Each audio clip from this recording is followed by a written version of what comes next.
Tidak kuat menahan terjangan angin kencang pada Sabtu sore, bangunan rumah semi permanen milik warga di Desa Purworejo, Kecamatan Balong, Ponorogo, Jawa Timur ini roboh dan memaksa penghuninya harus mengungsi akibat bangunan rumah yang tidak bisa lagi untuk ditinggali. Upaya pembersihan runtuhan bangunan rumah yang roboh dilakukan warga dengan bergotong royong menyelamatkan barang serta perabot yang masih bisa dimanfaatkan.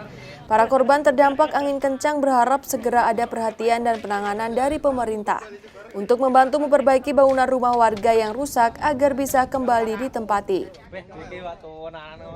Pagi-pagi ini masyarakat bergotong royong untuk membersihkan ini rumah Pak Misiran yang roboh kena angin ini. Banyak juga kondisi permukiman masyarakat yang alami kerusakan Pak Demat ini Pak ya? Ya banyak, tapi yang paling parah rumah Pak Misiran. Oh, gitu. Hanya sebagian genteng-genteng itu rontok. Oh gitu.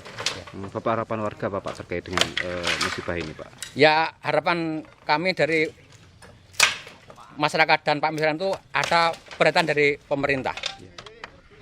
Data dari Badan Penanggulangan Bencana Daerah Kabupaten Ponorogo, sejumlah desa yang tersebar di 5 kecamatan menjadi wilayah terdampak hujan deras disertai angin kencang yang terjadi pada Sabtu sore, dengan kerusakan pada bagian atap bangunan.